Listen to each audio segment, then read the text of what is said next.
tuongee kule.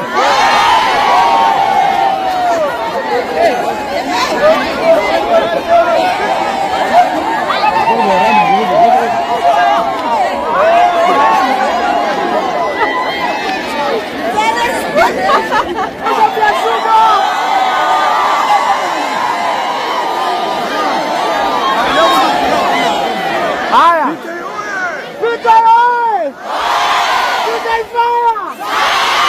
Bas, sana na jambo rejerese. Kwanza, ndio programu ndio itanyanga leo ile ta. Nataka niseme asante sana. Wamama leo nataka niwashukuru, tumekuwa organized. Nataka na organizea ile siku ya kwa mtaletea ingine imebaki, tena tutawapatia, si ndio? Alafu kitu ambacho mimi nataka mnisaidie watoto wenu kusoma. Nataka Januari ikifika atakuwa na mtoto wote amebaki nyumbani. Mtoto akisoma ndio sisi tutaenda mbele. Sawa sawa? Mimi nilikuwa napigania Miashuka nikiwaambia wakati nitakuja kwa mbunge, Miashuka itakuja kufanya kazi. Na hii sukari nimenunua kwao, sijaenda toka nipatia bure. Kwa sababu ya upendo wangu niko na nyinyi, si ndio?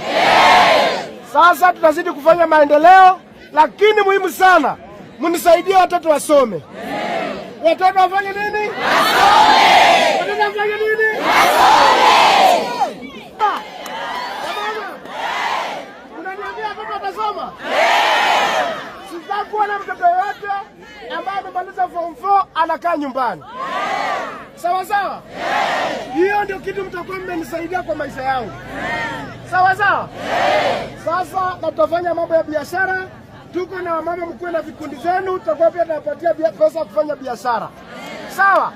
Hii ni kwa ni asante na pia mjue niko